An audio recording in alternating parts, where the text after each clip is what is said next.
right, man. Who do we have on here? Herb Wash is number one, man. So way to go, Herb, man. Way to hang in there to be the first. Chris from Milwaukee in the house. Here, let me see if we can get that going. There you go, in the house. Hope you had a great weekend. Relaxing, brother. Relaxing, man. It was really nice, man. So, Andy Lamb. How's everyone's fourth, man? SoCal in the house. I don't really know what that means. Young News 28. Hit me back, man. I'm just an old guy trying to figure it out. Mia Knox. Love Mia Knox, man. Mia Knox. Music is dope. There it is, man. A little dance music. You're right. A little electric, man. And tonight, need to start the music. L.A. Cone. La Cone. Hopefully, y'all, car insurance sales. All right. You're going to talk about car insurance sales. All right. You're awesome, Vic. Thanks for coming on, getting us ready to win the week, man. Let's do it, man. Young News, man. We're going to talk insurance, man. Sunshine Coast, Queensland, Australia. Dude, what time is it? It's probably midday right now, about maybe 1 o'clock p.m. Checking in from Kingman, Arizona. Christopher Pacheco, never heard of that. Mariana Calderon Thornton. Hello, right back at you. Where are you from, Mariana? Where are you living right now? I sell steel buildings. Like complete steel buildings, Danny? Like a whole steel building? Like, hey, I got these steel building. I got the square one. I got the round one. Is that what you do, man?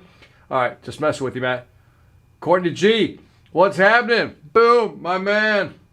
Hello, Victor. Frederick from Cincinnati, Ohio. The big O in the house, man. Mike Janice. Man, thank you for joining me again. Hello, Herbal Products. The C, mate. Monday, 11 a.m. Yeah, that's not too bad, right? That's not too bad. Stacy Ann F. Hello from all the way from Jamaica, Irie, man. I love the, what is that? You got a drink called Wata.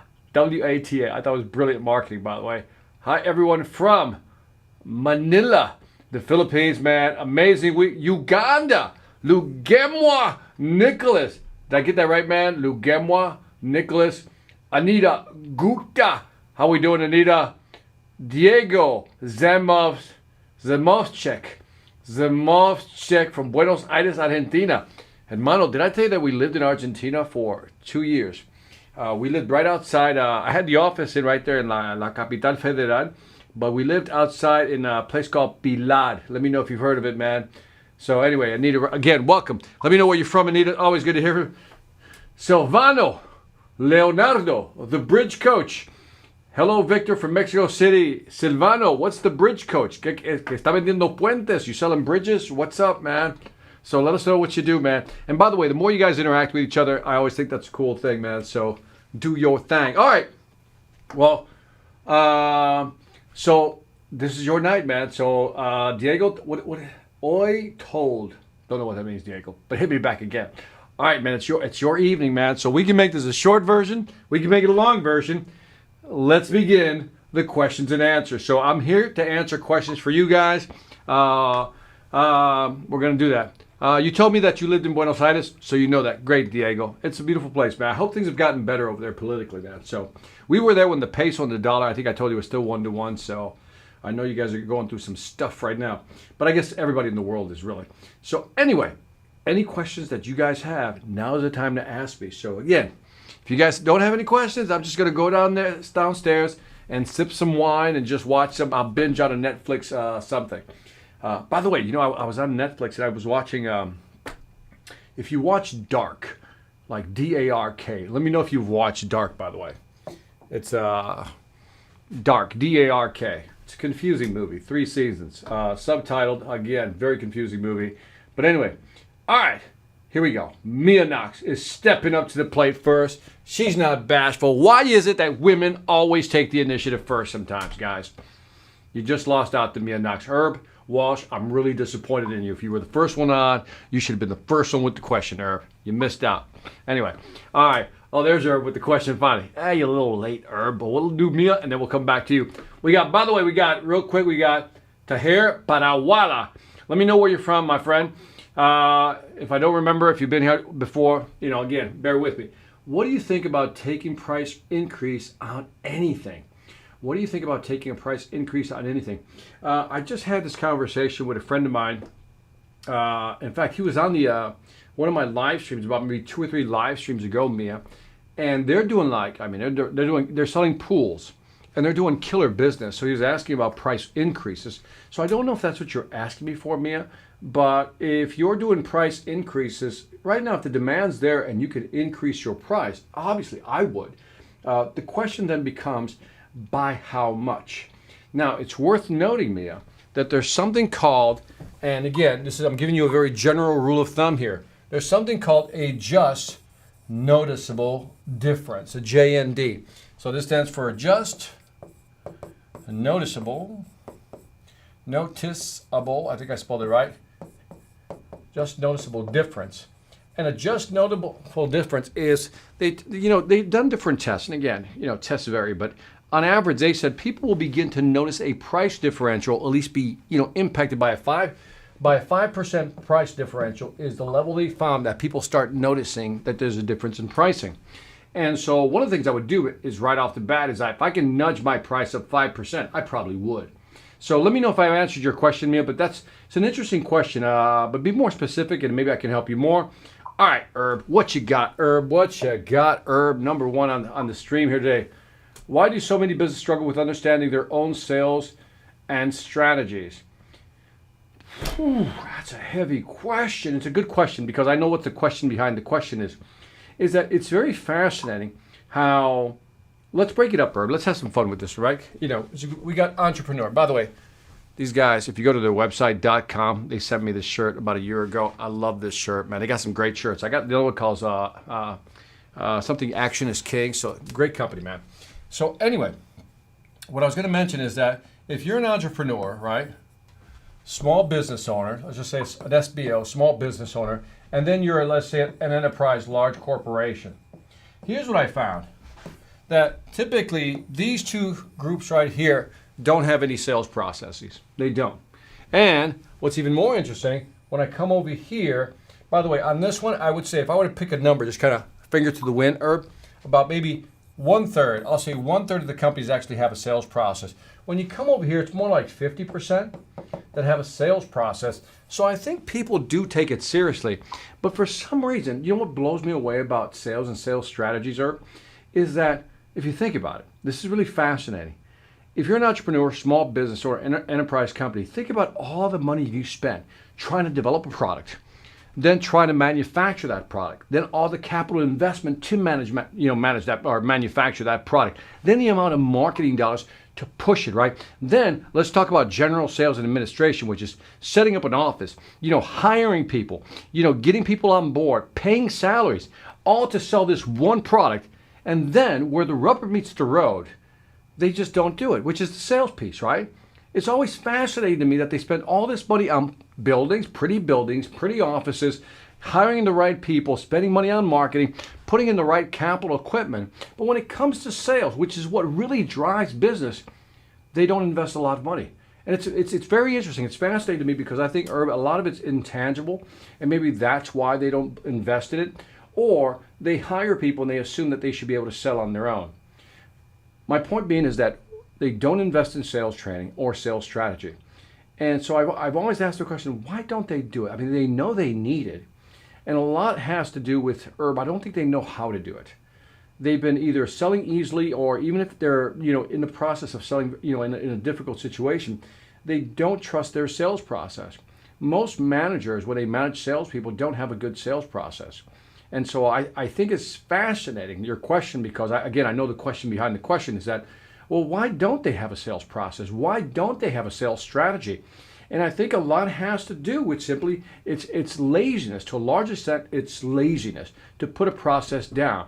And a lot of salespeople, or a lot of sales managers rather, give up on a sales process because their salespeople don't implement the sales process. Let me say that again. A lot of sales managers give up on a sales process because their salespeople don't implement the sales process.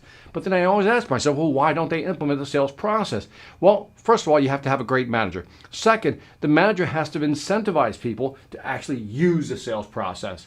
And then when you start using the sales process, then it's a matter of iteration and tweaking that sales process. So I don't know if I answered your question, but that's why a lot of people simply, a lot of companies don't use sales process, which is mind-blowing actually when you think about it. What do you think of the sales process? What do you think think of the sales process built around, help me out, what the customer cares about, right? Is that what the second part? What the customer cares about. Good question, man. Just good questions you could say. So let's walk through this slowly, Mike. A lot of customers know what they want, but a lot of customers also don't know what they need. You know what I mean? They know what they want. I like this. I want that. But here's what you really need. And I think the best salespeople today come in with the need aspect. They understand the wants. I hear that you want that, but here's what you really need. And so I think, I often refer back to the Challenger Sale because I think it's a great book, The Challenger Sale, because it really digs into, focusing in and challenging the customer on what their wants are to make sure their wants are versus needs. In other words, a customer says, this is what I want. And a Challenger Sale is a person who says, well, I know that you want that. I get that. But you're not seeing this over here, which is what you really need. And if you had this, you would be able to cover your wants. And I think that's the ideal salesperson today. That's why I still recommend, even though it was in 2011 when that book came out, The Challenger Sale, I still think it is probably the best sales book out there. And every salesperson, whether you're transactional sale, B2C or B2B, should read that book. So I don't know if I answered that, Mike, for you, but hit me back if I did not. Tahir says, good morning from India. Man, love it. How to price your products. Ooh, Nassim going for the when you're pricing your products, if you go to the Sales Velocity Academy, let me just bring that up so you guys don't forget. That's the Sales Velocity Academy. And don't forget to subscribe right there. See that little bell right there? You hit the little bell, you get the notification when I go live. So, Nassim, I'll give you the short answer, but the real answer is at the Sales Velocity Academy because it really depends on your strategy. Let's walk through a couple of strategies. Let's say that you have to understand what your sales and marketing strategy is before you can say, this is what I want to do. This is what I want to do with pricing, right? So, let's say you go out there and let's just say I'm going to put a number down. It's $100, whatever product you're selling. And by the way, if you're B2B, then just call that $100,000, right? So B2C, B2B, right? B2C, we'll call it $100, and then if B2B, it's $100,000. Well, let's just say that that's what your competitor is putting their price at. So the question then becomes, what are you trying to do? If you come out with the same price, then you're no different, right? Because you just started out. But let's say one of the things you're trying to do is you're trying to take business, right? I'm going to go to two extremes here. One is you want to take existing business. So, for example, you got competitor A who's been out there for quite a while, right? Been doing their thing for quite a while. And they got a list of companies that they're working with, and you want some of that business. You want some of that business, Nassim. Then, if with this strategy, you want to go into a lower price. You're going to come in at an aggressive, I'll say $90,000 or $90 because you're trying. This is called penetration strategy. This is a penetration strategy, right? You're trying to get that business. You're trying to penetrate that business, take it away from the incumbent. But now let's say that your strategy is you have a long-term play. This may be for, let's say, get some quick customers, get some quick dollars, get some quick revenues. But maybe you have a long-term game. Well, if you have a long-term game, then you might want to position yourself as a value player. And a value player won't come in at $100. They'll come in, let's say, at $120, or if you're B2B, $120,000, right? And you're basically signaling to the market, yeah, we're more expensive. And you know what? Here's why. So it really depends on the strategy. So there's deep or skimming strategy. Again, you can use this strategy if you want to just grab business, or if you're playing a long-term game, then you want to position yourself as a value player. So I have a full course on that called, I think it's a different price strategy. It's called Price Strategies. And I go through all the different price strategies, but these are two of the extremes. So check it out. Hopefully that answered that question. All right. And Bridget's in the house. Bridget's back. Bridget, always welcome back. Love having you back. So thank you for joining us again. Let me see what else we got here. Questions. How do you work with a sales manager who has no experience in sales?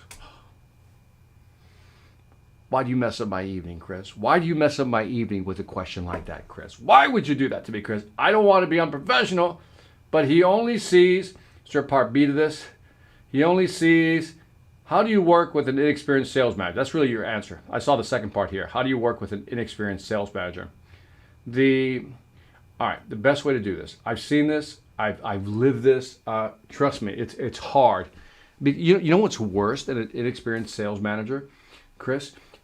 What's worse than an inexperienced sales manager, right here, I'm sorry, this one right here, is the arrogant ones, the ones that just are full of hubris and narcissism, right? They think they know without having been in the field. So let's break it apart. So if you're dealing with a manager who doesn't really understand sales, you have to keep in mind. And again, I'm so gonna go crazy on you right now. So Chris, I hope you're ready for the answer, because I don't think it's what you expect. Okay, so here's the account manager, right? Let's just call that the account manager right here. Oh, you can't see that. Sorry about that. That's the account manager, Chris, right? That's the account manager. That's our account manager, right? The account manager has to report to, let's say, a manager, right? A manager. Now, this manager typically has a director. That director typically has a VP, and the VP typically reports to some higher up. So let's say you're talking about that person right there reporting to that person right there, right? I'll just assume that's what you're telling me that's happening. So you're reporting, this account manager is reporting to this manager. The problem is this manager doesn't know what's going on, and then they're trying to direct this person. So let's break it apart. So, because I've had to ignore, and this is the part that you're not going to like, maybe you'll like, I've had to ignore my manager at times. Because you have to understand, you're a salesperson. Now, just think about this power shift here, Chris. Just think about this power shift I'm about to give you. If you're good at selling, right, and I'm assuming you are, and you're a salesperson, it doesn't matter what the manager is going to tell you. You're going to go out and sell anyway, and you're going to do it your way. Because at the end of the day, yes, you're accountable to your manager, but guess what? The people that are really watching are not just the manager, is the director and the what? And the VP. And if you do it the manager's way, and that's not how you sell, you're not going to be successful. I've had salespeople tell me, said, Victor, my manager says I have to use this presentation, like this PowerPoint presentation. And I know it doesn't work. So if you know it doesn't work, most people feel like they have to use it. Now, I'll be careful here. Before you discard the company's presentation, really consider it. So I'm going to assume that you've considered the presentation, you've evaluated it, you've tried it, and it simply doesn't work. So at this point, you're going to what? Try to modify it. You're probably going to go back to your manager, and the manager's going to say, no, we need consistent messaging. That's not working. At this point, you have to make a decision. It's a hard decision because if you don't change it, first of all, you don't believe in the presentation. So now you don't believe in the presentation, which means it'll come through in your presentations. So you have to make the move. You have to change the presentation so it fits your style. I can't tell you how many times I modified marketing's presentation to fit my customer because they didn't know what they were talking about. Because at the end of the day, you're the account manager, you carry the number. Because you carry the number, you're ultimately responsible for that. So screw that. If the manager doesn't agree with how I'm doing it, well then fire me. But if I'm a good salesperson, I can get another job somewhere else. This is why I preface that by, if you're a great salesperson, you got to sell your way. Now, there's another type of bad manager. This is one that basically doesn't understand strategy, how to go after a market, has you focused on the wrong accounts. That's a tough situation to deal with. I've had managers say, here's what we're going to do. Here's what I want you to do. Focus on this, Victor. Focus on these customers. And I'm thinking, there's no way, one, they're going to buy. Two, if they're going to buy, there's no way I can find enough of them to hit my number. So now I'm kind of screwed. And so one of the things I had to do was leave the company. And so one of the things I did in my career, and maybe this is, what the hell? It's weekend, right? We can talk blunt. That's what this is about, is that I just left the company. I could have been there for a year and a half. If they're not treating me right, if they don't let me do what I want to do, sell my way, and we're just not seeing eye to eye, I just leave the company. Because I know I can go get a job somewhere else. And that simply happened to me all the time. I would go get another job. And I didn't want to move around. I didn't want to do that, but I had to find the right situation. So that's what I would say to you, because there's no way you're going to change that sales manager. Rare is the case where you're going to actually change a sales manager's, positioning. Now, I'll give you the opposite. I'm going to tell you about a time that I was a sales manager. I was a vice president of sales, and I had a guy, a salesperson, who wouldn't listen to me. He basically said, screw you, Victor, I'm not listening to you. To which I said, you know what? You don't have to listen to me, but at the end of the quarter, I want my number. I don't care how you get it. I want my number. If you're not going to listen to me, and you're going to do it your way, just remember, I want my number. If I don't get my number, you and I are going to have a totally different conversation. Reality was, he kept hitting his number. He did well. He did well. He hit his number, and I couldn't say anything because he sold his way. And so the best managers realize that they can provide guidance, but they can't put people in a sales box. So anyway, I hope I answered that question, Chris. Let me know if you want me to go back at it again, okay? All right. What do we got here?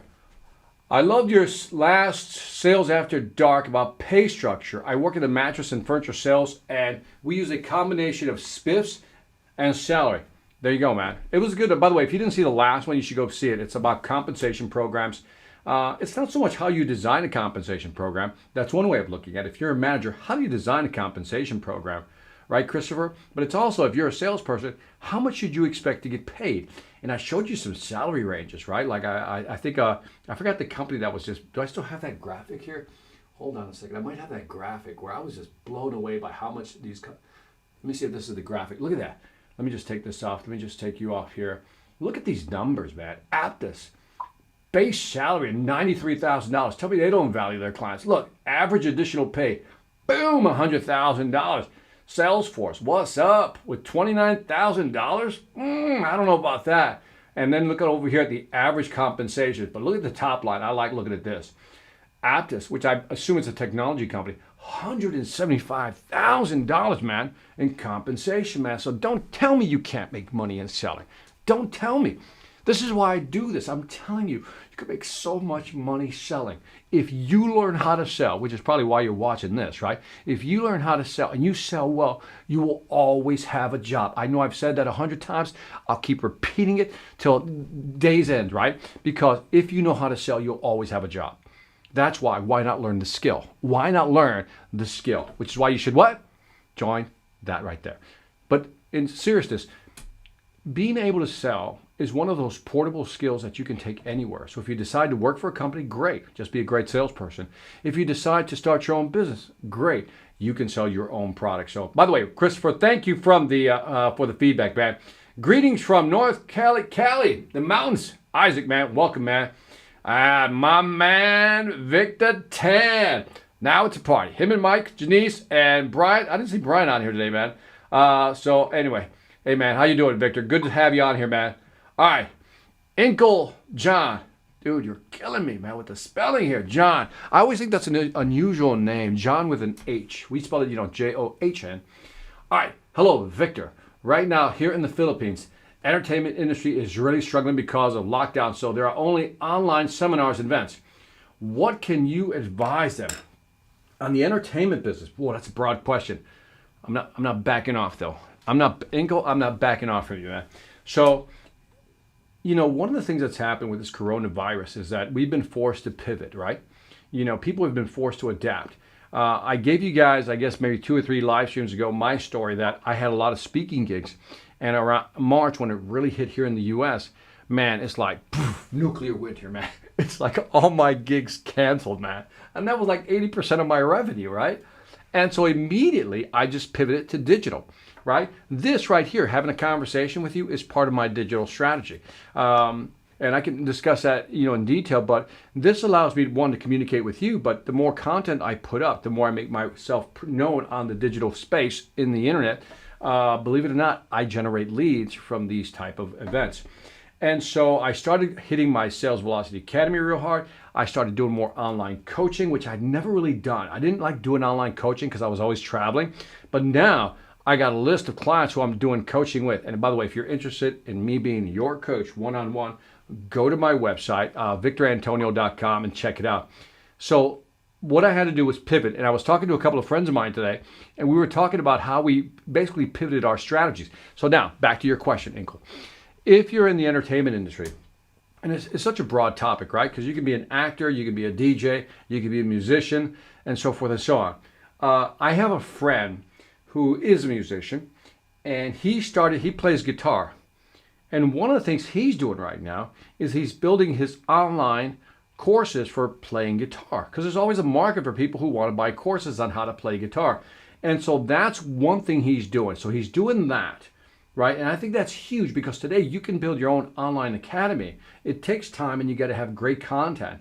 But that's one idea that a guy used, basically a musician used, to actually start generating income. The real answer should have been is that every entertainer should have had a plan B, online plan B from day one, so to speak. They should have started implementing this plan 2-3 years ago. If you're a DJ today, if I'm a DJ, for example, and let's say the business is not hiring me right now, I got to tell you, man, I got a friend named DJ Rooney G. Just look him up. DJ Rooney, Ronie G. Look him up. And DJ Rooney G is killing it because we just did an event, a virtual event for a company. It was 19,000 people that were on the stream. We even did a 1980s version of Fridays, 1980s throwback party for online, and we did it for an hour. And so what he did was he took, I don't know what Ruby's using, but he created this beautiful DJ set, with the lights and everything, like it was at a club. And he's using live cams like I am here, a camera right here. He's using live cams here, shoot up like this with different effects. He's using cameras down this way to look at his turntables. And he's really putting himself out there. And he's getting hired to actually DJ virtually for a lot of companies who are doing virtual conferences. So that's one way you can do it. It's a big question, but you get the idea, right? Hopefully that helps a little bit, man. What would be a good career transition from car insurance agent? Oh man, Lacone, it's one of those things, man. What do you want? What do you like? If you're good at car insurance, obviously you can go sell cars, but you got to keep in mind that companies have products that they want to sell.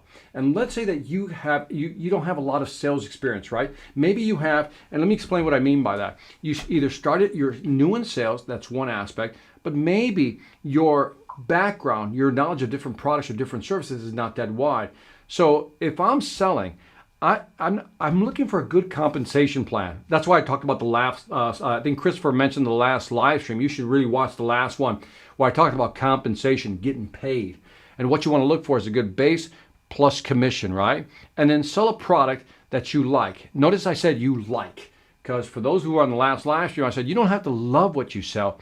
You should love what it does for your customer. And there's so many products out there that do great things for customers. So don't focus on what should I sell. Find out what compensation plan is out there that you could buy into. In other words, I can live with this compensation plan, and I think I kind of like this product. And again, you don't have to love the product. You just have to like and love what it does for your customer. So hopefully that helps.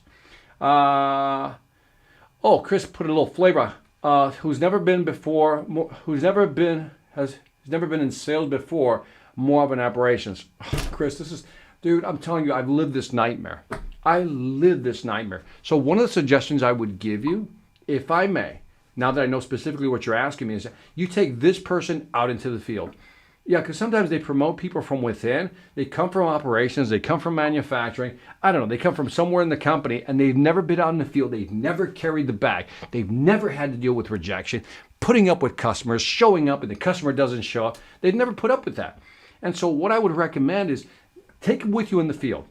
Like, let them see you do presentation. Let them feel the sting of a customer not showing up. So I would do ride-alongs. I know it's reversed because usually managers do a ride-along with a new salesperson, but in your case, you're a salesperson who's going to bring the manager along and do a ride-along. That's the first thing I would do. And by the way, if they don't want to do ride-alongs because you can't, visit now one-on-one, then have them in a conference call. And then here's what I would do, Chris, because I know these operations people. They're going to say, well, you should have said this, you should have said this. And what I would do is, without getting mad, I would always ask people, when they told me I should do something differently, I said, why don't you sit in the next one with me? And then walk me through what you would have said differently and pull the information from them. It's by trying to get information from them that they realize that they themselves probably don't know. So have them in your conversations as much as you can. The more you can involve them in your daily life, the more they'll begin to kind of live life as a salesperson through your eyes. So, that's a tough one, man. That's a tough one. Rod Vidre is back, man. What's the best lead generation system / process for small business? Boom. Oh my God, that's a big one. So Rod, let me tell you why that's a big one. And in fact, I was thinking about this one earlier today, because one of the things I want to do is that there's so many lead generation automation companies out there. There's companies like, I'll give you two for lead generation. Connect and Sell. I think it's .com. And then my friend Brandon over at Seamless AI. These are two companies out there. They're using data collection, scraping software to go out and actually find your ideal client profile and put them in a database using some artificial intelligence to give you the ideal client profile. So these are tools that you can use for lead generation. So one of my clients who I coach uses, I think I mentioned Connect and Sell, and it's one of those systems that's just a beast. It even dials for you. Once you kind of hone in on what type of clients you want, it'll dial for you. And when somebody finally answers, it'll trigger you to actually answer the actual call. So these are powerful tools out there. So when you say about the best lead generation system / process, again, I would start using technology. I know companies like this is the future. This is the future. And there's so many ways that you can put this together. There's another company I often talk about, and you should go check them out. It's gong.io. Gong.io uses AI to actually analyze the conversations to determine whether the person's worth calling back or not, or whether the deal is likely to close or not. More technology. So the question you should be asking is, what technology stack should I be using to really generate a lot of leads? And then also think about not only the technology, but what are you doing on the marketing side? There's so many marketing tools that you can use to get your name out there, to get your brand out there.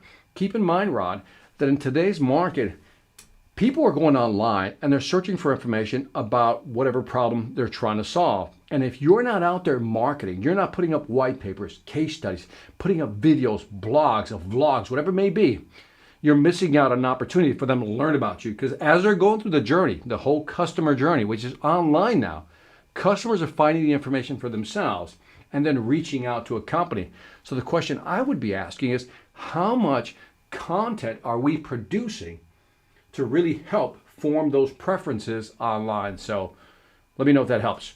So, Love a Cup of Tea is back. Missed the beginning. Hey, love a cup of tea, but you showed up. That's the important part. Mia says, yes, I answered your question. Thank you, Mia. Appreciate it. Hey, where do you see Tom Korsmeyer? Hey, Tom, nice green screen in the background. Love that. Where do you see the roadmap going for sales exposure, webinar versus face-to-face meeting? Great question, right? Because the big wild card, Tom, is, when are we going to get back to normal, right? That's the question, right? When are we going to get back to normal? And so let's put that to the side as a placeholder. The second part I would think about, Tom, is that something has happened in the market. And I think only 2-3 years from now, we'll look back and go, that's what happened. But I suspect, and maybe you probably know this also, is that something has changed in the client's psyche because everything seems to be now adapting to online stuff. In other words, let's walk through a couple examples. You know this as well as I do. Like 4 months ago, if I say, hey, get on a Zoom call, the majority of people go, how do you do that? How do you get on a Zoom call? Now, everybody's like, yeah, I get on a Zoom call, not a big deal. Remember, Skype was like an outlier. Now, everybody knows how to Skype. And so even baby boomers, the older folk, are now jumping online. And those people who are millennials or Gen Xers, who always use technology but maybe never use video technology, are now seeing it as part of the process. Part two, we used to think that working from home was like, is he really working? Is Tom really working from home? Or today, it's more acceptable to work from home. So that's another shift. And remember when people used to come in and they were kind of sick and we're like, what a trooper, what a trooper. Now we're going to be like, why aren't you home? You shouldn't be here, right? So all these things are changing. And so I think the new skill set for salespeople is that they have to learn how to sell online. And so I did this program called No Touch Selling, which you can find there. And No Touch Selling, Tom, was about, how do you control this frame, right? Because that's what we're dealing with right now. So broadcasting, I always say, look, there's broadcasting and narrowcasting. Broadcasting is face-to-face, right? Face-to-face, you can see the environment you're in, whether you're in somebody's office or in the, some other room. You can talk to the person, you can see full body language, you're right there. That's full broadcasting mode. If you're on the phone, That's called narrowcasting. Narrowcasting because you can only hear the actual voice. You can't see body language and you don't know the context, right? So I think this new frame, I came up with this phrase called frame casting, which is what I'm pointing out here, is that you have to learn to control the frame. But we're also going to have to learn to control the frame because this is now your first impression. Right here, this is your first impression, Tom. Second, we have to be better at reading signals, not like really get good at it. So the facial and the volume, the tone, velocity of speed, voice, and all that, we have to get better. And also, we have to do a lot more interacting because we're not there, right? Which is why I use, for example, this board, Tom, which is why I have this software that allows me to bring your comments in and move them around. It just provides more interaction. So one of the things we're going to have to learn in the new face-to-face selling, or in the new, virtual face-to-face selling, is how do you keep a presentation engaging? And how do you interact more with the customers? I think salespeople are going to have to become better at asking better questions. Better questions engages more. Well, before we would just take information. Now we're going to have to engage more, and we're going to have to really think through our presentations as well. So I don't know if I've answered your question, but the whole, when I look at webinar versus face-to-face meeting, everything matters. And I'll just end with this. One of the things I talk about in this no-touch selling webinar I did was all the subtle things, from how you look, where you point the camera, the proper lighting, the right microphones, the right video cameras. Again, right now I see the majority of people really don't take that as serious as I think they should. They're still using their computer webcam, which is sometimes decent, right? But why not set up a nice studio, a home studio or home office, to really project that wonderful image? And I think those who can do it, those who can communicate, those who can engage are going to be the better salespeople online. So great question though. Thank you for asking that, by the way. Thank you. Let me know if I answered that or if I just missed it. What is the big difference between multi-level marketing and professional selling, and which one is better? That's like philosophy right now. So multi-level marketing and professional selling. Well, they're both selling. So let's and they're, by the way, they're both professional selling. I think what you're saying is, look, Victor, there's a company that manufactures a product, and then I sell the product to the market, right? And I make a commission, right? So I take a product, I sell it to the market, I got a quota, I make some type of commission based on a compensation plan. Now let's look at network marketing. Network marketing is kind of like that, but it adds another twist to it, that it also, you make money off of people who are below you, your downline, they call it, right? And so they also have to sell, right? And a lot of these network marketing companies, so again, they're both sales companies, right? They're both selling products. They both have to have the same selling skills. They really do. I would say that network marketing people have to have one more layer, which is a recruiting skill. Because think about it. Network marketers have it a little tougher. Network marketers have to sell, right? They also have to recruit. Regular salespeople don't have to recruit, right? And in many cases, they also have to do the training. So if you're asking me who works harder for the actual sale, I can make the argument that network marketing people work harder. But again, it really depends. Now, so that's one way of looking at it, right? But, and there's something interesting about this, is that this also has what is known in management terms as a low barrier to entry. A low barrier to entry means that anybody can jump into network marketing. Anybody can jump into network marketing, which means they have a bigger recruiting pool to go from. So that's good from a recruiting standpoint. You can get more people to jump on faster. The time to value training is not as difficult as it would be, for example, if you work for a large enterprise company and you're selling a CRM, right? Professional selling company, then obviously the training is going to take longer. So these are simple products. And so typically when you're selling a CRM system, that's not something you can just buy anywhere. And so I don't know if I'm answering your question, but they're both selling. They're both different types of selling. They're both selling products. The biggest difference is that you, as a professional salesperson, as you put it, are selling a product that the company told you had to sell, or a portfolio of products. Network marketing is the same thing. They got to sell a portfolio of products. Many of these products, one could argue, are commodity products, right, that you can buy anywhere.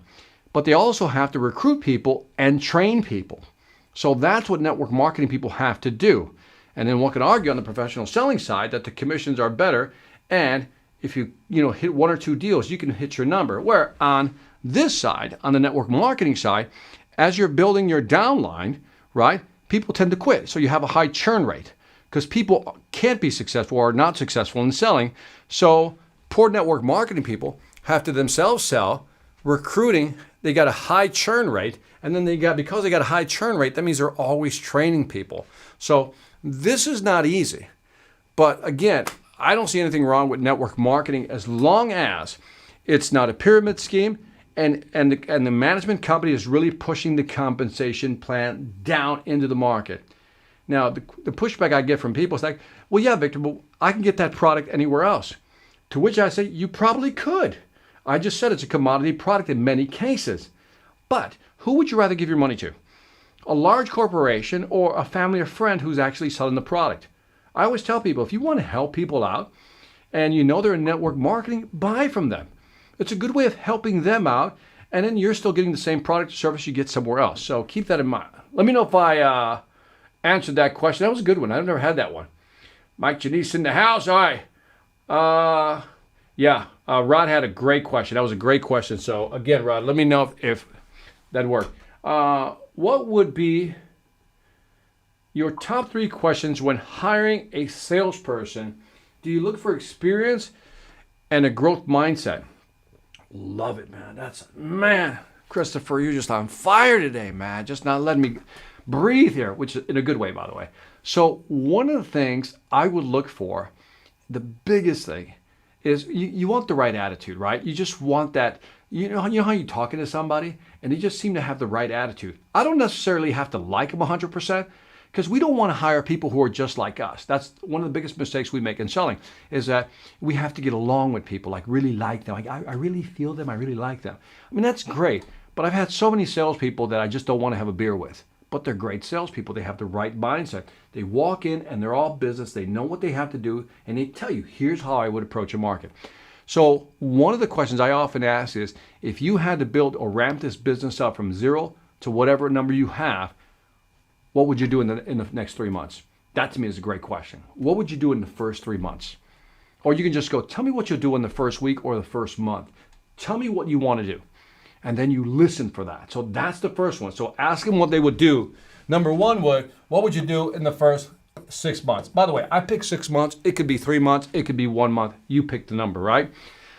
The second thing is that I would monitor. I don't know if this is a question, but this is more of a monitor for attitude. You monitor for the right attitude. But then here comes the big one. Here's the one I think matters. And it's not a question, it's a test. What I want you to do is, let's say I look for coachability. Coachability.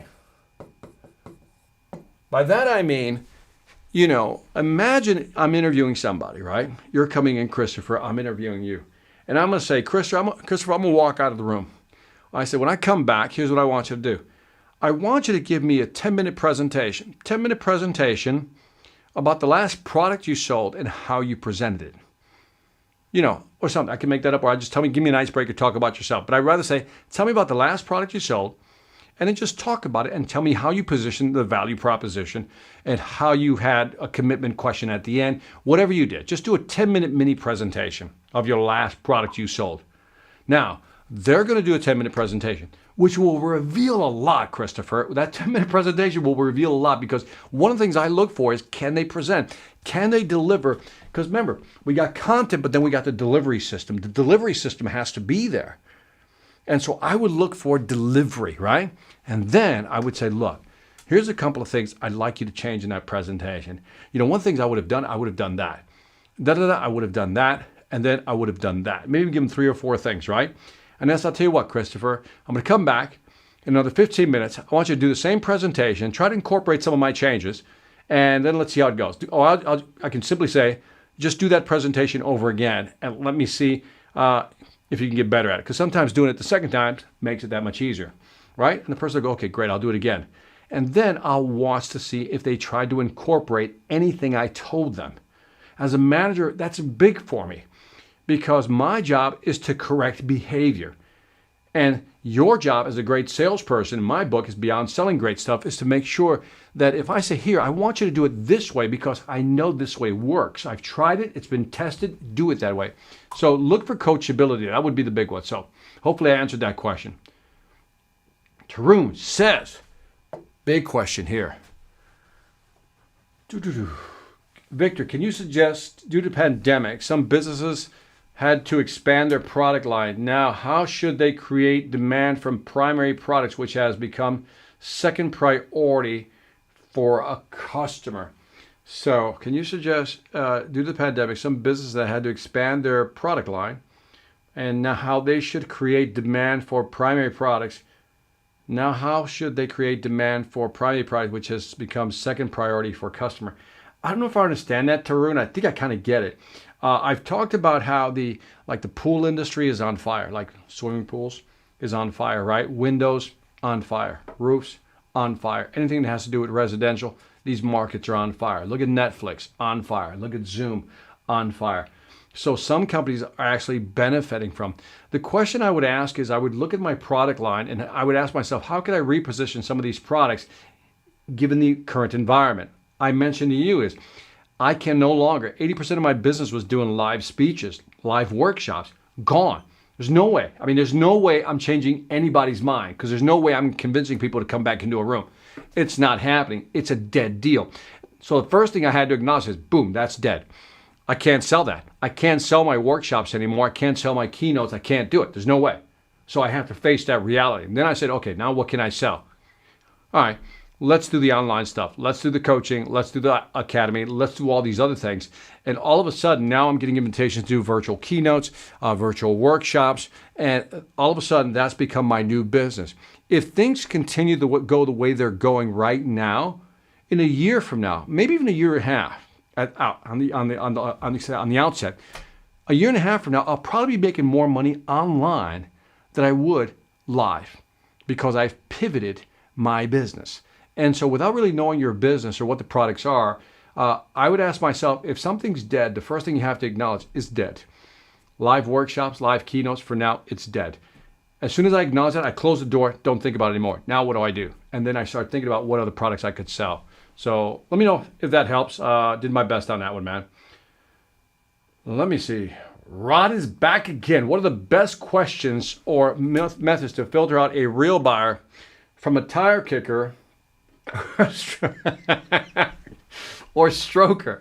Most people say red herring, but you know what? You got to go with stroker. It's usually, how they, Rod. One of the questions as you're moving towards the close, right? And usually you can smell these things, Rod. You sound like you've been around in sales a bit. You can smell them after a while, right? You can ask them specific questions. But one of the ones I always like to go for is when they give me an objection, I said, if I can move that objection to the side, if we were able to get that done, are you ready to make a commitment? And then just watch their reaction, right? If we can make that price happen, are you ready to make a commitment right now? Solid question, right? Because it's like you want to know. Now, I often realize when I'm talking to somebody if they're real or not because I'm asking them forwarding questions or advancing questions. So, for example, if they want to do an online workshop, I go, okay, what dates do you have in mind? If they come back and say, well, we're kind of looking at May or June, I'm like, they haven't thought about it. They haven't really gotten it down. But if they said, Victor, we're looking specifically at the first week of August, and we're looking at these 3 dates, the 2nd, the 3rd, and the 4th. I said, okay, how many folks are you going to have there? Boom, here's your number, here's our range. And then I asked, who's going to be in the room, so to speak, the virtual room, right? And they're able to tell me. See, once I ask these specific questions, that means they thought about it. They really thought about it, and they're really working with me. But usually when somebody says, Victor, we want to do this with you, and then usually they, when they do ask me for a price discount, I said, look, when somebody asks me for price discounts, that means they're ready to make a decision. Are you? And I just go quiet. When somebody asks me for a price discount, that usually means they're ready to make a decision. Are you ready to make a decision? Because then we can talk price. And then you just listen for it. And you don't listen so much for the words as you listen for the tone, Rod. Let me know what you think of that answer, man. But that is probably the easiest way to do it. We got Felix. Figaro, you guys having a conversation? Sorry, I got you going, but you were spot on. Thank you, Chris. Okay, thank you. Centro de Superación Personal, el campeón de campeón, the champion of champions, Victor Antonio. This is my friend Luis Fallas, el mero mero. He's a great guy. By the way, his courses in Spanish on leadership, Centro de Superación, go check him out. Luis has invited me to speak to his group several times in the New York, New Jersey area. And so check him out. Awesome guy. Great coaching programs he has. So, españoles, gente que habla español, por favor, contacten a Luis Fallas. Let him know I sent you that way. And ask him for a small discount. Okay? See how he has it. Is sales burnout a real thing? I don't think so. I don't, Mike. You might be shocked by that answer. I think traveling is real. You know, travel burnout is real, right? But sales burnout is that you're running at a certain pace that you just can't keep up with. And the reason you're running at a pace is because you're not managing your time right, or you have unreasonable expectations. And if that's the case, then yeah, I can get burned out. If I'm constantly on the road, just trying to make my numbers. I know a lot of salespeople, a lot of sales guys especially, who, you know what I mean, who got divorced because they just burnt themselves out trying to hit a number, right? And just really going for it, trying to hit a number. And I think sometimes you got to realize that quality of life has to be balanced with your sales life. Quality of life, sales life. And so I think people who get burned out just lose focus on what's important. And the reason they get burned out is because they go totally for the number and they forget about their quality of life. But people, salespeople, who have that balance, you know what I mean? Who know that, hey, you know what? Traveling 2 weeks out of the month is all I'm willing to do. It's amazing how much control we have once we state it. You know, 2 weeks is all I'm willing to do. Beyond that, I'm not traveling. And if you can't find a job like that, then that's going to be tough, right? But usually, if you look hard enough, you'll find a job. If you're a good salesperson, you don't have to burn yourself out. And if you're calling a lot of people, you're visiting a lot of people, then I would ask myself, why am I calling so many people? And maybe there's something wrong with my qualification process, how I qualify buyers. So I would then look at my sales process to say to myself, how can I become more efficient? I have one coaching client who, this is exactly what we're on, is that he's driving everywhere. He does bathroom and kitchen remodels, but he's driving everywhere and he's driving himself nuts. And he's getting up at 5 in the morning. He's getting home like 9 at night. 5 in the morning, 9 at night. 5 in the morning, 9 at night. In his case, is the burnout real? Yeah, but it's because he's not being smart. So what we started to do is we came up with a list of qualifying questions of what we would ask customers up front before we would even drive to the location. Now, here's what's interesting, Mike. That statement seems obvious, right? Ask qualifying questions, to which I said, why didn't you ask these questions before? And he's like, well, I knew I should have asked them. I said, why didn't you? And I kept pushing him, and he didn't give me the answer, but I knew what the answer was. He was afraid of qualifying too hard and not having enough prospects to go visit. So he took whatever came his way without qualifying it. But he was realizing now that having better marketing targeted to specific clients and then qualifying people that come in through your website is a much better way of controlling your time and your effort. And again, I've seen this before, Mike. The best of the best salespeople safeguard certain times. Like you can't call them after 6 or 7 p.m. You can't call them on the weekend. That's family time. They will not touch it. So quality of life, sales life. And if you don't have that balance, then you're absolutely right. I would agree with you that you can get burned out. Yeah. Let me see. What was the advantage to have the skill of selling when you did quit your corporate job? What was the advantage of selling when you did? You mean when I quit my corporate job? It was everything. The advantage was, one, I knew how to sell. I knew how to present. I knew how to position value. I mean, that was the big thing, right? And I knew how to talk, right? And because if you see my last live streams, last few, Jeffrey, I talked about how I joined Toastmasters. Toastmasters it's a speaking organization. It's in your area. Obviously, they're not going to be meeting right now because of the pandemic, but Toastmasters.org, where I learned how to actually do presentations. If you want to see something funny, go online, type Victor Antonio's first Toastmaster speech. Ooh, not that good. And so I learned how to speak. I learned how to present. I learned how to be concise and clear in what I was presenting. And then those skills are portable, Jeffrey. You can take those skills anywhere. So when you quit corporate America, now you're starting your own business. Guess what? You're the salesperson. You're that person that has to sell. Do you know what I mean? You're that individual. So that's what I love about selling, because it's a skill that you can use. Look, I use selling skills everywhere. I go to Starbucks, I use it there. If I go to the airport, I use it there. It doesn't work on my wife, failed there. But I use it everywhere. And so these are skills that you just can take with you. But the thing is, when you know how to sell, you sell yourself, you sell the product, you sell an idea, whatever it may be. It's just a great portable skill that you can take with you. It becomes part of your human capital. And that's why I always push people to learn how to sell. Okay? So let me know if I got that one or I missed the point. Hi, Victor. Is it the best time during the sales process to engage? Or when is the best time during the sales process to engage the pre-sale face-to-face, to engage the pre-sale face-to-face with the customer? I don't know if I understand that one, JJ. When is the best time during the sales process to engage the pre-sale face-to-face with the customer? I really don't get that one, JJ. Can you just reword that for me? Hit me back and I'll try to get to it, okay? I'm not trying to ignore you, man. I want to answer that question. If we understand how to sell from Victor and less than half the companies get it, then we should all be able to become VPs earning serious bank. There you go, man.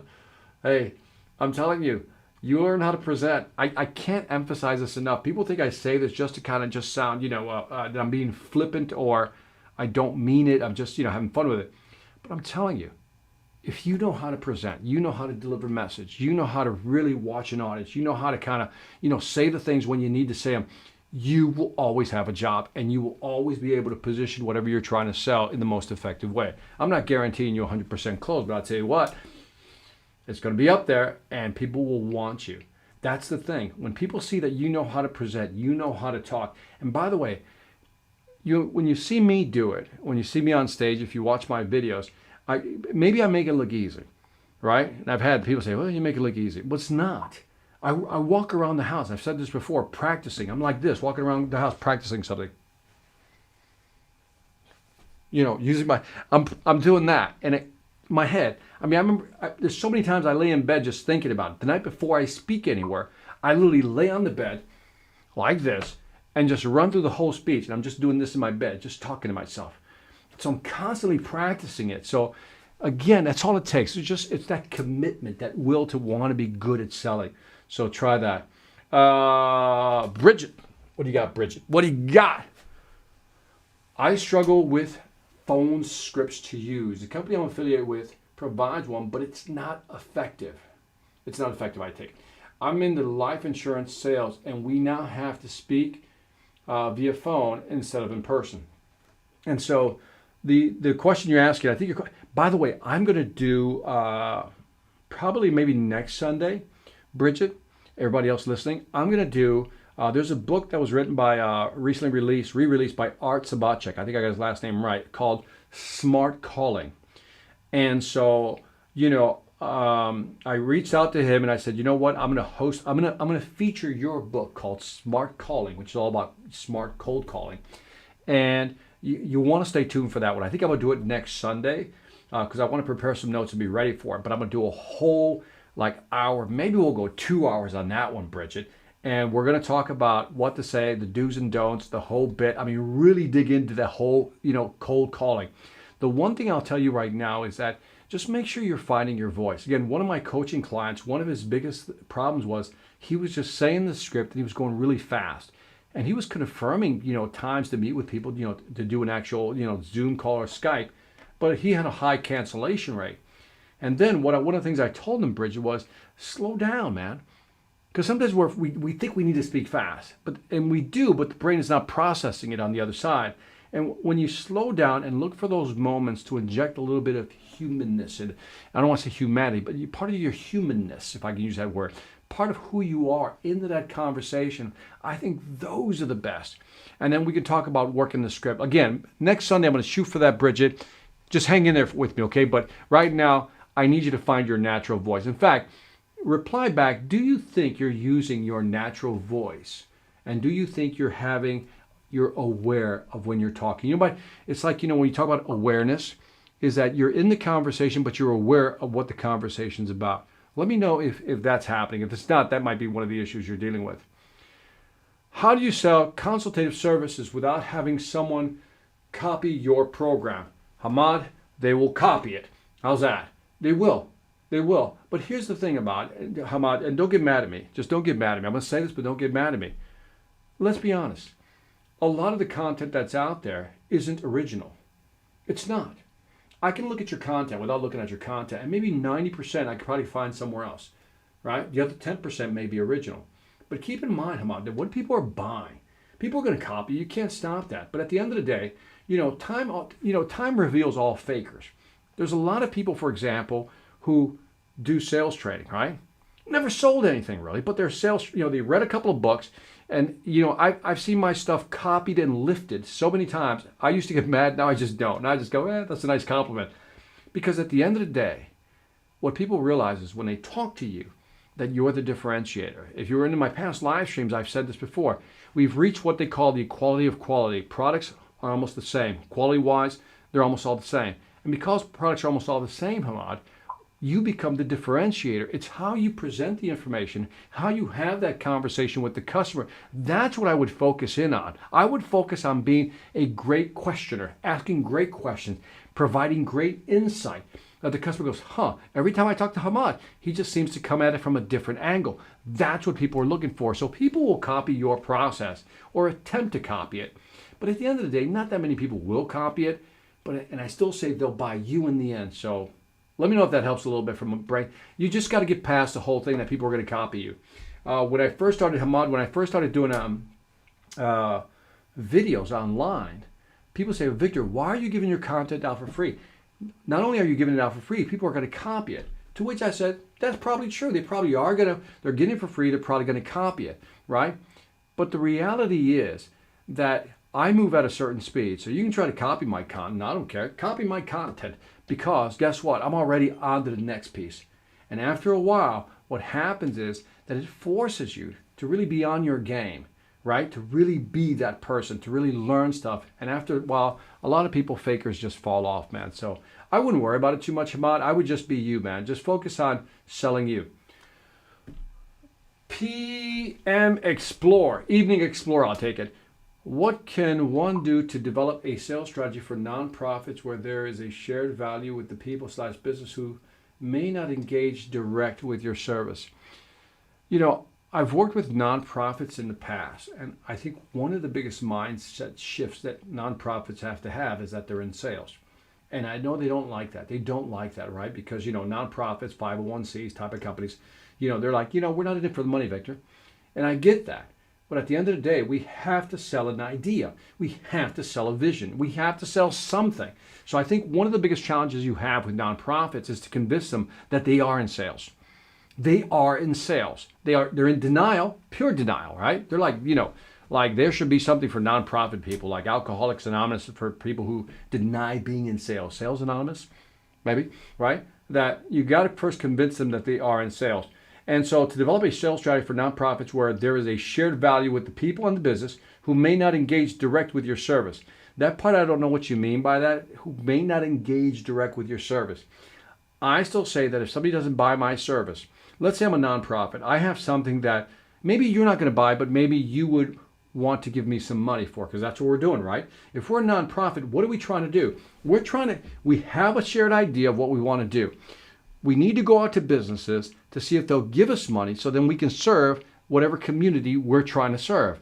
The businesses may not use our service, but at the end of the day, we have to sell the business on what we're doing for the community and then really dig, is there a win-win? Is there something that they can benefit from? For example, if the business doesn't buy the service that I'm providing, or let's just say doesn't have the shared value system of what I'm trying to do, the business may benefit, one, tax write-off, two, but maybe there's some advertising benefit from, there's some, people love hearing about companies who invest in nonprofits, right?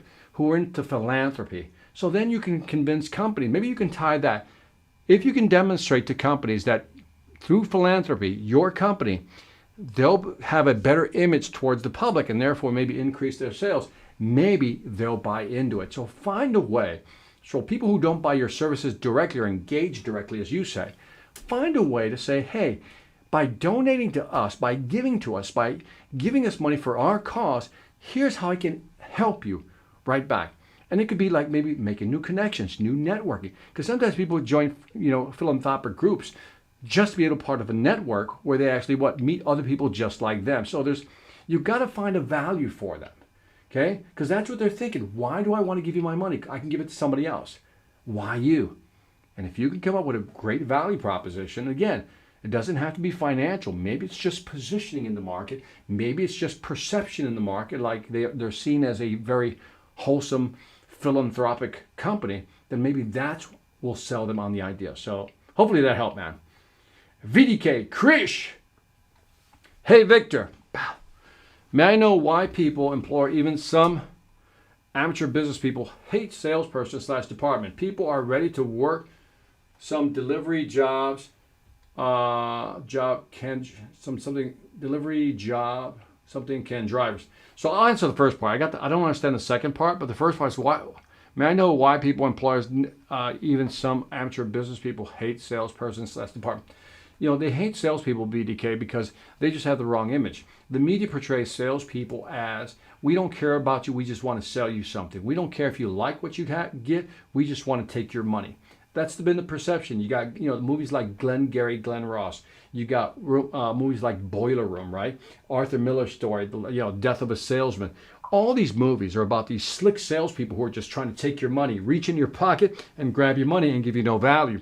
But the reality is that real salespeople provide real value. As I always say, it's not my line, it's Ayn Rand saying, but every salesperson lives on value for value. If I can give you value, why can't I make money? That's true capitalism. Capitalism is all about sales. Here's the sad thing, is that these companies, these small business people who complain about salespeople, they can't exist without salespeople. No company can't exist without salespeople, or in this case, even their marketing people.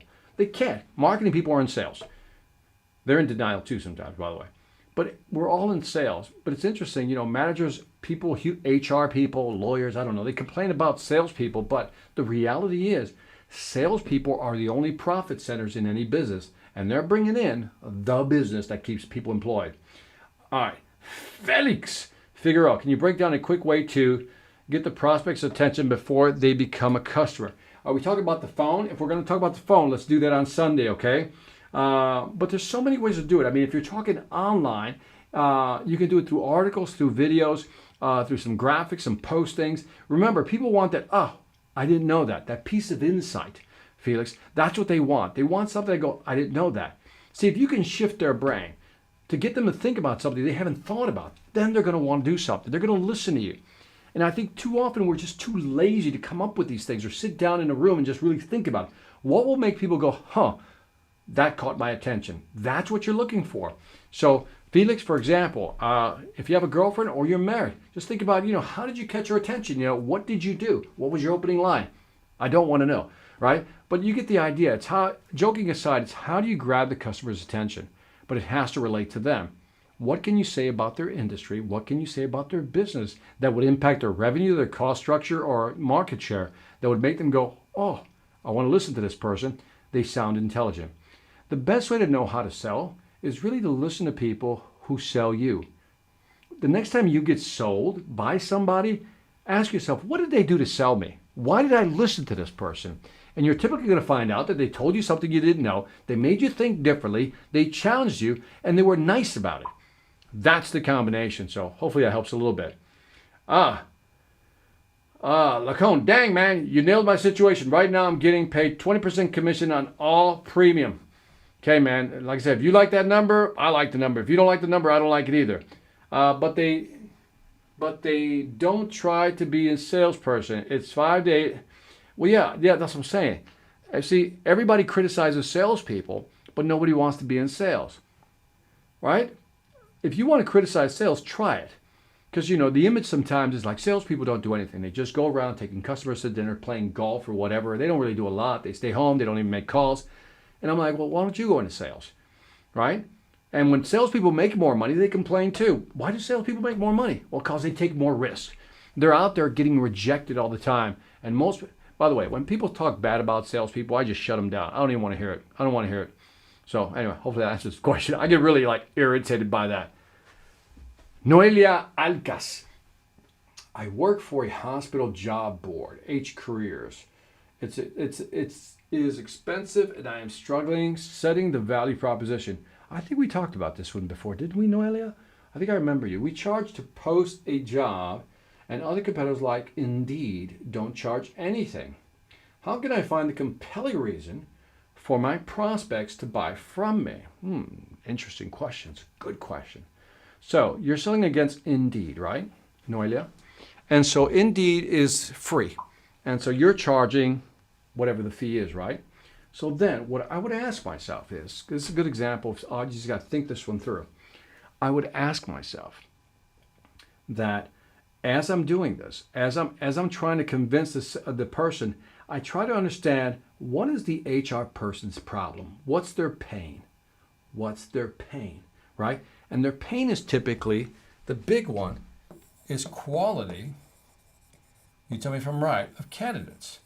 That's a big pain, right? Quality of candidates, it's a big pain.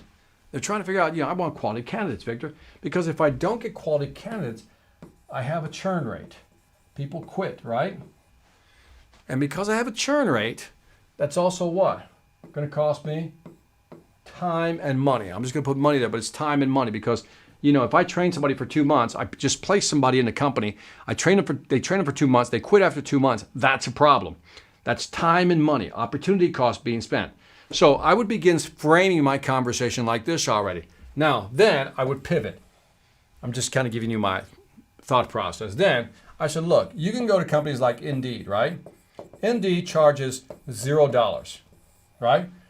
And what they do is basically they collect everybody, right?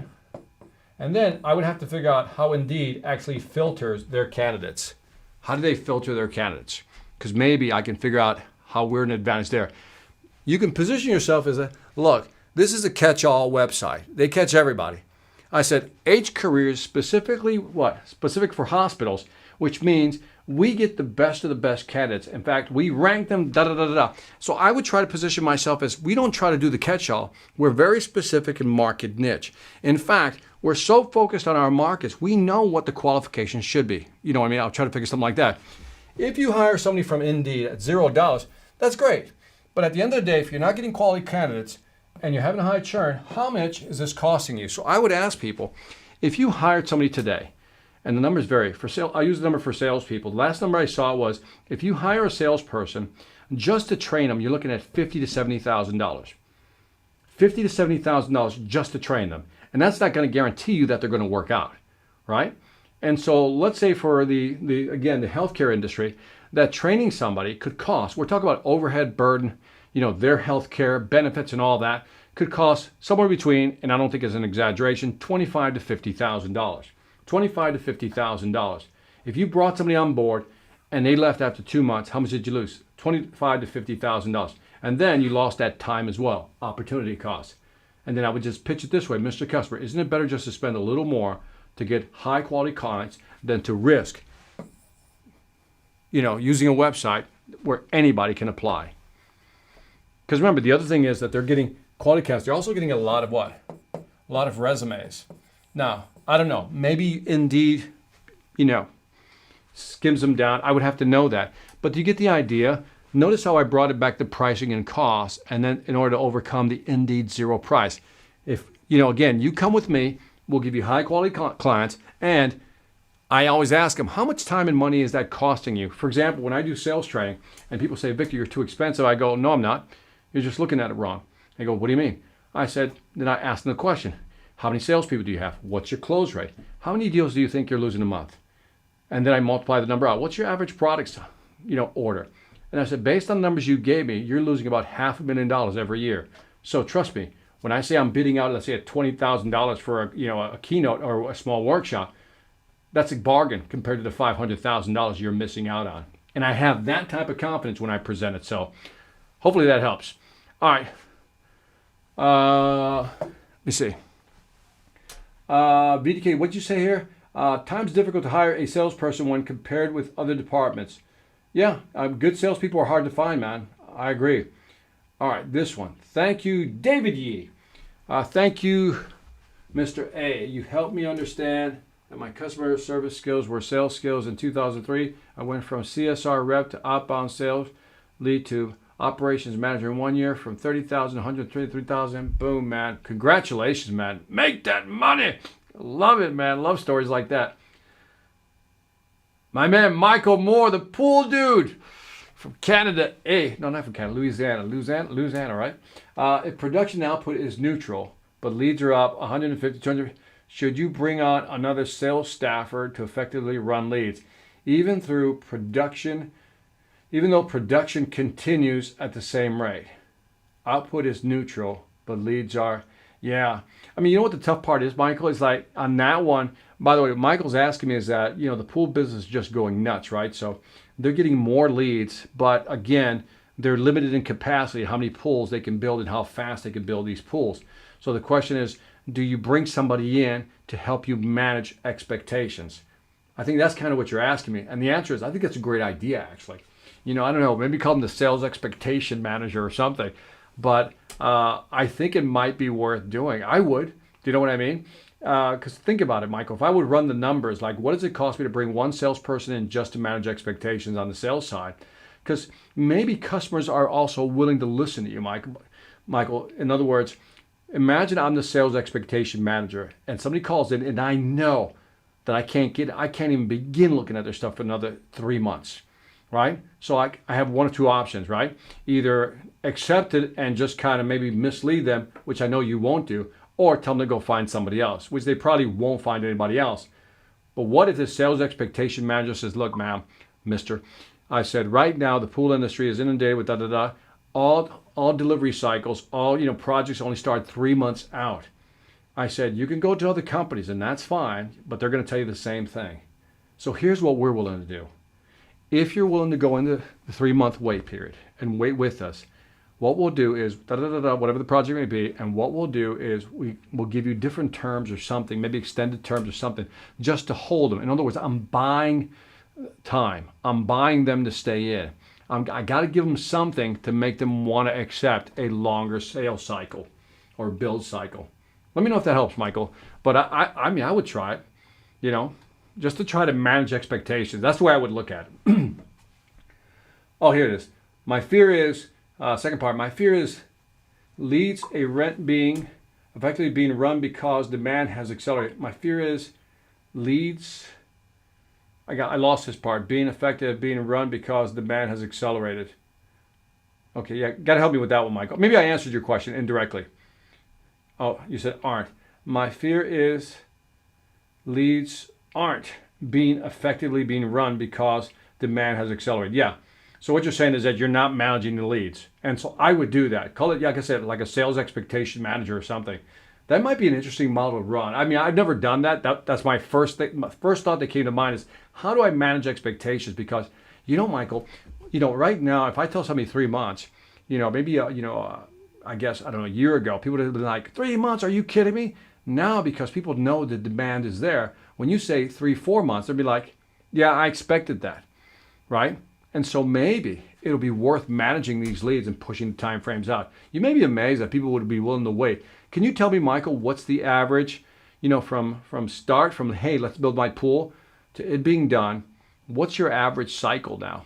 I want to know that. It'd be great to know, man. So glad you guys are doing well, man. VA, you are a blessing to humanity. Keep rocking, brother. Thank you, man. Thank you. Inkle's back. Inkle John, spelled H-O-N. Thank you so much, Victor. I always get so much value in your answers. I heard one of your videos, you talked about mental candy. Can you give me some examples of that? Yeah. I like to, what do I call mental candy? It's a joke I use, but it's not a joke. It's real, though. And so what happens is, well, you probably heard it, Inko, is that when I do presentations, I know that there are different types of people in the audience, right? I know there are different types of people in the audience. And because there are different types of people in the audience, I have to make sure that when I present something, there's there's mental candy for everybody. That's what I mean. Mental candy is something like, I like that, right? I like what he said. And so that's what I try to do. So let's zoom back and I'll just use the strategic selling analysis where you typically got a management buyer, a user buyer, a technology buyer, and then an economic buyer. 4 types of buyers in a room, right, Ingle? So then I want to make sure that in my presentation, I hit all these 4. I have mental candy for everybody. I talk about how my product is going to help management. I talk about how my product can make a user's life easier. I talk about how my product can make technology piece or the tech piece that much better, that much more integratable, upgradable, expandable, whatever it may be. And I let the economic buyer know that we have different options, for payments and things of that nature, and I just make it easy. That's what I meant by mental candy. Man, you caught that. That is awesome, man, that you caught that. Not many people would have caught that phrase. Late again. Better late than never. Good morning, BA, everyone. TJ, welcome. What are you using to record this? Jennifer DeLuca. Not even a hi. How's it going, Victor? What are you using to record this? I mean, a little friendly introduction would have been nice, but that's okay. Just messing with you. So what I do is, I'll give you a visual. So what I do is I use Ecamm Live, right? And that's a software that allows me to bring all these comments in, right? And then I use a platform called Restream.io. And that distributes it to Facebook, YouTube, and then Twitch. And then Periscope, which is Twitter, right? So what happens is I'm streaming. Here's my camera right here. That's my camera, right? It goes to Ecamm. Ecamm distributes it to everybody. That's why if you look at your logo right here, you see where my arrow's at? You see there's a YouTube signature right there. That means you're watching it through YouTube. But I only see it as one stream. And when somebody comes in Facebook, just watch some of the feeds, you'll see a Facebook icon. So it tells you where people are coming from. So let me know if that helps. Cool, Jennifer? Do your thing. Side note.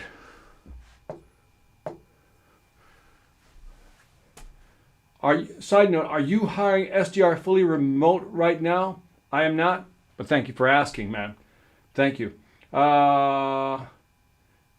Okay, this was on the webinar versus face-to-face. Thank you, Victor. Your comments are valuable and give good perspective. I'd love to hear your perspective, man. Just email me, and if you got, like I said, I'm always open to learning from somebody else, man. Rod says, love it. When you mentioned putting out content, how would you recommend to make it visible and easy to find for prospects and build credibility so that people actually believe, follow, and buy into it? So one of the things I did early on is that, I learned the art. These three letters are very important to me. SEO and SEM, right? Search engine optimization and then search engine marketing. So this is the pay-per-click stuff you see on Google, right? And then the search engine is the organic stuff. If you have time, you can do this. So the organic stuff is that you tag, your article, your video, whatever it may be, with keywords that people find. And you can go to Google. Google has some tools that you can use to analyze what are the most popular words searched on. And so, for example, when I put out these videos, I try to load up my videos with keywords. So I use a lot of search engine optimization and a lot of search engine marketing. So if you have a marketing person, they should know how to do this, or a web person, they should know how to do this. That's my short answer. Maybe I should do just something on this, right? That'd be kind of cool. Anyway, Shrutesh. All right, let me see. Prospects are more emotional, human nature. They want to sound like I'm important, but sometimes go less logic. What is the right approach, emotion or logic? There isn't one. I mean, if you ask everybody, it says, you know what, people buy emotionally, then rationalize it logically. But I think you have to. I would go with the emotional first, with the logical backing. Emotional first with the logical backing. If I told you one of the studies I really liked, Shrutesh, that I'll share with you. I've shared this one before, is that they did a study where people would walk into your house. And let's say I'm an energy efficiency company, and I've used this example before, but it's my favorite. And what they did is they looked at the windows, they looked at the air conditioning, the heater, the doors, and they're really trying to figure out where they can save energy in your house. And so what they did is they presented people with a list, right, of things that they can do to improve energy, right? And they just said that's very logical. Look, if you were to do all these things or some of these things, you can improve your energy efficiency rate. And I believe that the close rate for that service, for them to come in and make the house more efficient or energy efficient, was 15%. But then they did something different. They did the same thing. They presented the list, but then they did something different. Sure test. They said, look, they showed them the list. Here are all the places you can increase your energy efficiency. And they added this. Here's the emotional piece. They said, if you were to add up all these energy inefficiencies, that would be the equivalent of having a hole the size of a basketball in your wall. And if you had a hole that big, wouldn't you want to fix it? And when they did that, the close rate went up to 61%. Now, why? This is a great example of logical versus emotional. I presented logically the things you need to improve to save money. Didn't move the needle. Didn't move the needle. But then I told you, if you add all these inefficiencies up, that's like having a hole the size of your basketball in the wall. And if you had a hole that big, Shrutesh, wouldn't you want to fix it? And then the rate went up. Why? Because it was logical, but where it impacted them was the emotional piece. Because what did they see? They saw a hole in the wall. But what was going through that hole in the wall? Money. And that hit the emotional part, the visual part of your brain, that visual part of the brain that just creates that pain. And so it's really finding that balance. Provide data, but then hit them in the gut, right? Show them the data. Here's what it is. And then, boom, hit them in the gut. Here's how much it's costing when you don't want to change. Boom, here's how much it's going to impact your business if you don't change. Boom, here's how you're losing market share. And then write the number down. It's like, does that help? Was that too violent? Shrutesh, let me know. All right, cool. Let me see. I'm going to start wrapping up in a bit here. We've been on an hour and a half. How do you set up a remote account manager? How do you manage such remote teams? What is your sample tech stack? So this would have to be another one, PM Explorer. Okay, that's a big one, it's a great question, by the way, is what should your minimum tech stack be? In other words, what technologies or pieces of technology would you use to manage your team remotely? The biggest one being a CRM, right? So let's do that some other time because that's just too big of a topic to tackle right here. Paco LeBron. Where did you get the awesome shirt, hermano? So Paco, at the beginning, I said, I got this shirt from, if you go to his website, the way it was spelled, I think it's .com, they sent me this shirt, and they're like, hey, can you take a couple pictures with the shirt? We'll give you a shirt if you take a couple pictures with it. And so I took this one. They gave me another one called Action is King. And I remember I even took some pictures in, I think, Switzerland when I went down there. So anyway, I love this shirt. It's a great shirt, so it was a gift. My man, Doug Lehman, what is the biggest lesson you learned in researching from writing your book, Sales Ex Machina? Thank you, Doug. The Sales Ex Machina book is the book I wrote on artificial intelligence, which is, I co-wrote this with my man, James Anderson, Dr. James Anderson, Sales Ex Machina. By the way, when you join that, Sales Velocity Academy, all my books are in there, including the Sales Ex Machina one. So the biggest lesson I learned, it really answered. One of the things it allowed me to answer was the question, will AI replace my job? Doug, that was the big lesson I learned. That was the big question I learned to answer. And the answer I learned, I answered it in an AI format, that you shouldn't look at whether AI will replace your job. You should ask yourself the question first, what tasks do you perform to do your job? In other words, if you're in sales, what tasks do you provide, do you do to do your job? And then those tasks that you do that are repeatable, that are monotonous, that you can kind of do them automatically all the time, do it the same way every day, those are the ones that will be AI'd out. So one study showed that on average, people spend about 33 to 35% of their day in actual sales activity. Let's call it 1/3 of their day in sales activities, 2.5 hours. But what if you can AI some tasks, have the AI do some tasks for you where you don't have to do it? Like for example, I talked about Connect and Sell or Seamless AI, where it will make calls for you until it gets somebody, and then it'll alert you that somebody actually picked up the phone. Now you let the machine do it. So all of a sudden now, maybe instead of just selling 1/3 of the day, maybe you can move that number to 50%. So that was the big takeaway for me as I was researching the book. Thank you, brother. All right. 54 viewers. The first time I watched, you had less than 20, improving and moving out of the zone of disappointment. My highest so far was 91. Love a cup of tea. But by the way, so you're highlighting something that's really important here. And I love it because it's in the moment. So I started doing this yesterday, made it 2 months officially that I started doing live streams, 2 months officially. And so my friend Doug knows about this also. And so when I did the first few, I think I got like 10 maybe. So you were generous with the 20. But in my head, I know that this is going to build over time. So I'm all in. I've committed to this. And so I'm moving through that zone of disappointment. And you know what I'm talking about, cup of tea. So yeah, I'm going. I mean, this is an end of the year commitment. Like I said, I'm going to, in December, which is like 6 months away from now, I'm going to measure how well these live streams are doing and whether I should continue to do them or not. So I'm going for the 6 months. And right now, I'm digging the trajectory. I'm digging it. So yeah, moving through that zone. All right, couple more and I'm out of here. Rod Bidra said, great question. I face the same issues, man.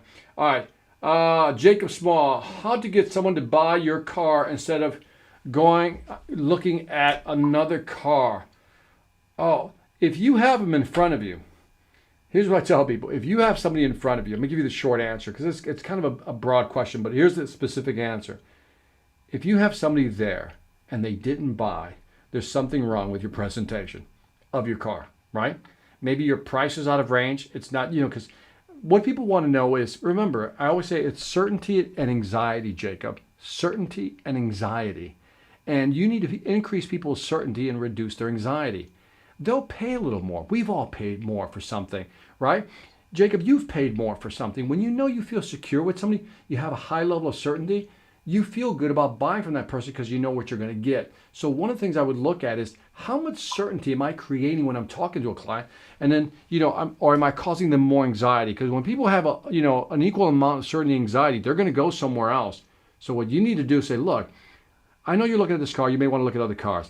But let me tell you, right now, here's the Blue Book value, so it's priced correctly. Second, look at the maintenance record on this thing, right here. I had it taken in last week to look at for the whatever, to do a full checkup and and all of a sudden you're increasing their certainty and reducing their anxiety because nobody wants to go car hunting for another car. Nobody wants to do that. People just want to buy it now. So if they're doing that, it's because there's something in your presentation that's making them a little nervous. Okay. All right. So we got everybody needs this T-shirt. I'm gonna have to kind of figure out the whole thing. So Michael Moore loves the After Dark, man. Thank you, brother. All right, so I'm gonna let you guys go because you guys got a bunch more questions. So we've been on here, like I said, an hour and a half, hour and 40 minutes almost. I'm gonna let you go, but I'm gonna reserve Sundays for maybe the Q&A. But I will do next Sunday, as I promised Bridget. I'm gonna do smart cold calling, which is just gonna be all cold calling. Okay, so. Anyway, on that note, I'm letting you guys go. It's about, what time is it here? It's 10:30 p.m. here. I am out of here. Thank you for joining me. Check out the Sales Velocity Academy if you haven't. And again, all I ask is for maybe two favors. One is if you like this, hit the like button down there somewhere, wherever you're at. And also, do me this favor. This is what I would really want. Just share it with one other person. Share the stream with just one person. And that's all you have to do to make me happy. Anyway, on that note, have a good night. And in some cases, have a good morning.